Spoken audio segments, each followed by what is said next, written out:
नमस्कार बंधुगण आज क्षुद्र भिडियो आपण मानक स्वागत। बंधुगण भगवान शिव कहिसंती कुकुर को रुटी खुआइबार 8टी फायदा जानि नियंतु। आपण आपणक जीवन रे केबे दुखी रहिबे नाही।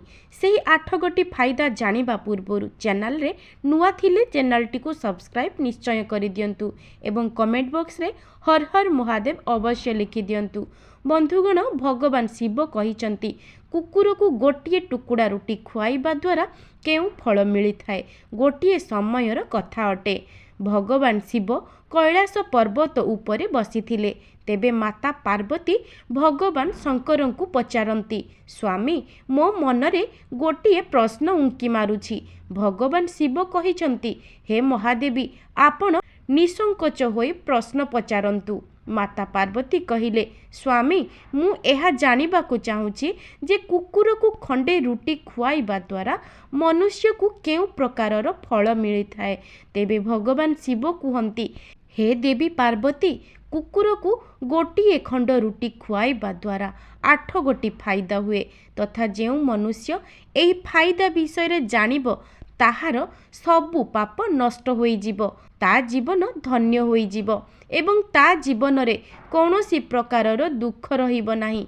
जेउ भी मनुष्य पृथ्वी लोकरे कुकुर को खंडे रुटी खुआइबो तार 8 प्रकारर लाभ होई थाए एवं ताकू मृत्यु परे मोक्ष प्राप्ति होई थाए। भगवान शिव कुहंती, हे देवी मनुष्य केते मौकारे कुकुरर नाम नेई थाए। काहाकू गाली देबा समय रे मध्य मनुष्य पाटिरु कुकुरर नाम बाहरी थाए। मनुष्य तो गाली लोकों को देई थाए किंतु नाम खराब होई थाए कुकुरर। भगवान शंकर कुहंती, हे देवी गोटिए समयर कथा अटे।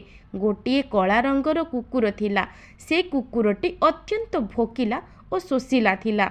से गाँर समस्त घर घर बुलुथाए परंतु से कुकुर को केही भी हेले खंडे रुटी देउ नथिले। से भोकिला अवस्था एपट सेपट बुली बुली गोटिए दिन गाँ बाहरे नदी कूलरे गोटिए ऋषि आश्रम रे पहुँची गला एवं ऋषि को कहिबाकू लागिला, हे ऋषिवर मते लागुछि आपण बहुत बड़ विद्वानी और ज्ञानी अटंती।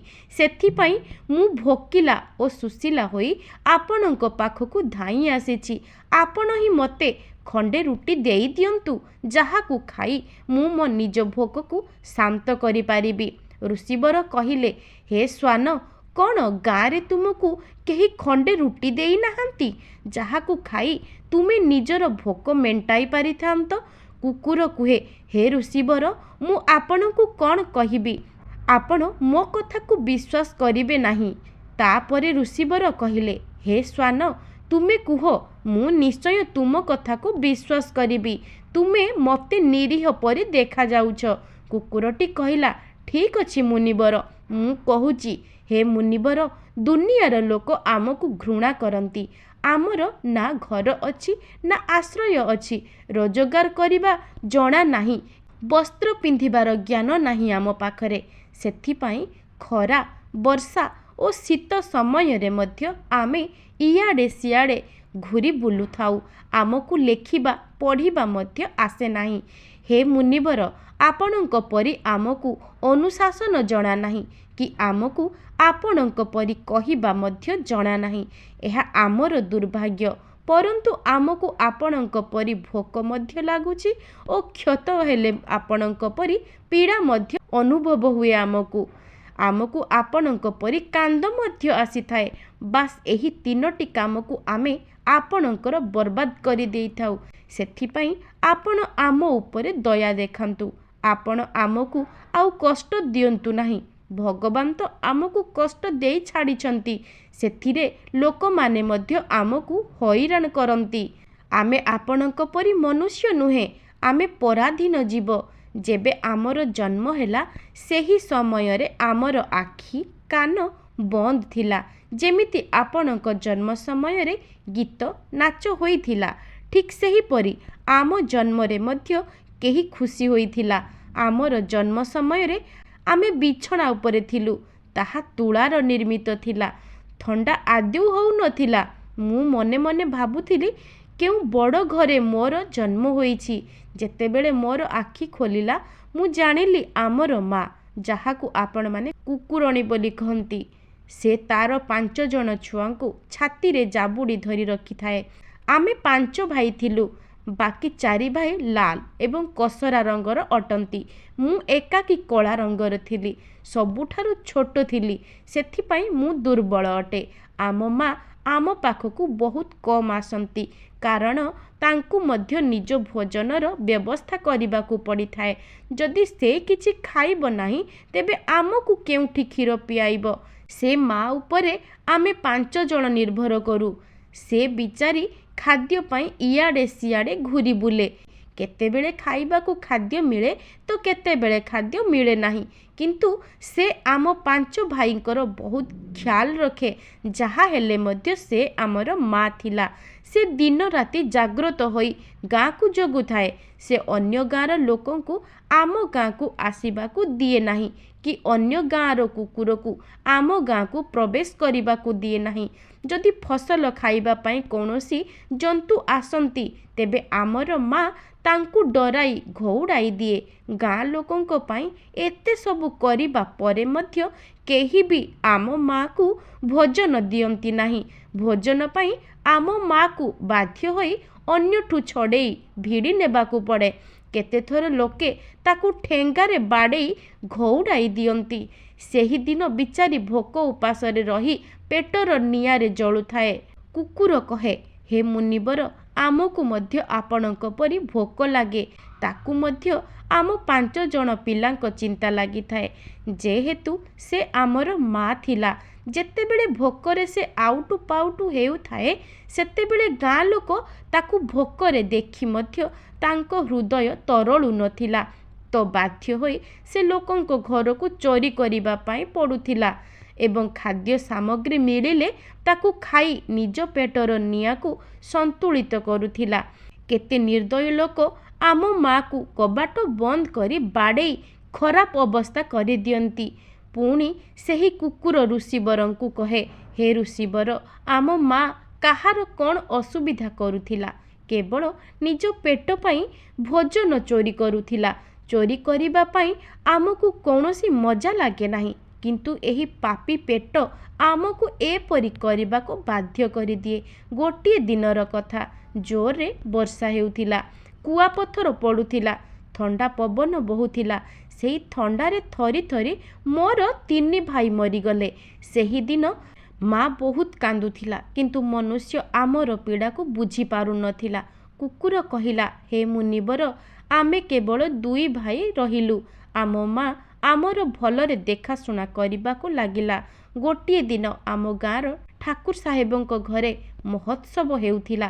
ଅନେକ ପ୍ରକାରର ମିଠା ପ୍ରସ୍ତୁତ ହେଉଥିଲା। ଠାକୁର ସାହେବଙ୍କ ଘରକୁ ବହୁତ ଅତିଥି ଆସିଥିଲେ। ଆମର ମା କିଛି ଖାଦ୍ୟ ଅନ୍ୱେଷଣରେ ସେଠାକୁ ବାରମ୍ବାର ଯାଉଥାଏ, କିନ୍ତୁ ଲୋକେ ତାକୁ ଘଉଡ଼ାଇ ଦିଅନ୍ତି। କାହାକୁ ବି ତା ଉପରେ ଦୟା ଆସୁନଥିଲା କି ଗୋଟିଏ ଖାଦ୍ୟ ପୁଡ଼ିଆ ତା ପାଇଁ ଫୋପାଡ଼ିବାକୁ। ସେ ଯେତେବେଳେ ଖାଦ୍ୟ ଖାଇବା ପାଇଁ ଭିତରକୁ ଗଲା, ଲୋକେମାନେ ତାକୁ ଦେଖି ଚାରିଆଡ଼ୁ ପାଟି କରି ଜଗିଦେଲେ। ମୋ ମା ଭୟରେ ଖାଦ୍ୟ ଉପରେ ଡେଇଁ ସେଠାରୁ ଦୌଡ଼ି ପଳାଇ ଆସିଲା ଏବଂ ସେଠାରେ ଉପସ୍ଥିତ ଥିବା ଅତିଥି ଭୋଜନ କରିବା ବନ୍ଦ କରିଦେଲେ ଏବଂ କହିଲେ, କୁକୁର ଖାଦ୍ୟ ଲଙ୍ଘି ଯାଇଥିବାରୁ ଏହା ଭ୍ରଷ୍ଟ ହୋଇଯାଇଛି। ସବୁ ନିଜ ଭିତରେ ବିଚାର ବିମର୍ଶ ହେଉଥିଲେ ଯେ ଏହି ଖାଦ୍ୟ କ'ଣ କରିବା। ଏସବୁ ଖରାପ ହୋଇଯାଇଛି। ଏସବୁ ଶୁଣି ଠାକୁର ସାହେବ କାନ୍ଦିବାକୁ ଲାଗିଲେ ଏବଂ କିଛି ଲୋକ କହୁଥିଲେ, ଆରେ ଭାଇ, କୁକୁର ଲଙ୍ଘିବାରୁ ଖାଦ୍ୟ କିପରି ନଷ୍ଟ ହୋଇପାରିବ? ସେ କ'ଣ ଖାଦ୍ୟରେ ମୁହଁ ମାରିଛି? କେବଳ ଖାଦ୍ୟ ଲଙ୍ଘି ଚାଲିଯାଇଛି। ଏବଂ କହିବାକୁ ଲାଗିଲେ, ସହରରେ ଲୋକେମାନେ ତ କୁକୁରକୁ ଘରେ ରଖନ୍ତି ଏବଂ ଖାଦ୍ୟ ଖାଇବାକୁ ଦିଅନ୍ତି। ଏଥିରେ କୌଣସି ଅସୁବିଧା ନାହିଁ। ଯଦି କୁକୁର ଲଙ୍ଘିଗଲା, ତେବେ ଖାଦ୍ୟ ଖରାପ ହେବ ନାହିଁ। କିନ୍ତୁ ସେଥିରୁ କିଛି ବଡ଼ ବଡ଼ୁଆ ଏହାକୁ ଅମାନ୍ୟ କରୁଥିଲେ ଏବଂ କହୁଥିଲେ, ଭୋଜନ ତ ନଷ୍ଟ ହୋଇଗଲା, ଏହା ଆମ ଖାଇବାର ଯୋଗ୍ୟ ହୋଇ ରହିଲା ନାହିଁ। ପରିଶେଷରେ ସେମାନଙ୍କ କଥା ରହିଲା। ସମସ୍ତ ଖାଦ୍ୟ ଗରିବମାନଙ୍କୁ ବାଣ୍ଟି ଦିଆଗଲା। ସେହିଦିନ ମୋ ମା ପେଟ ଭରି ଖାଦ୍ୟ ଖାଇଥିଲା। ଏମିତି ସୁଖ ସେ ତା ଜୀବନରେ କେବେ ପାଇନଥିଲା। କିନ୍ତୁ ସେ ସୁଖ ତା ପାଇଁ ମହଙ୍ଗା ପଡ଼ିଗଲା। ଭୋଜନ କରି ସେ ଶୋଇଥାଏ, ସେଠାକୁ ଠାକୁର ସାହେବ ଠେଙ୍ଗା ଧରି ଆସି ତାକୁ ପିଟିବାକୁ ଲାଗିଲେ। ବାହାରକୁ ଦୌଡ଼ି ଯିବାର କୌଣସି ରାସ୍ତା ନଥିଲା। ଠେଙ୍ଗା ପ୍ରହାରରେ ମୋ ମା ଚିଲ୍ଲାଉଥାଏ। ତା ପାଟି ଶୁଣି ପଥର ବି ତରଳିଯିବ। କିନ୍ତୁ ସେ ନିର୍ଦ୍ଦୟକୁ ଟିକେ ବି ଦୟା ଆସୁନଥିଲା। ସେ କେବଳ ପିଟି ଚାଲିଥାଏ। ମୋ ମା'ର ପାଟି ପୁରା ଗାଁରେ ଶୁଭୁଥିଲା।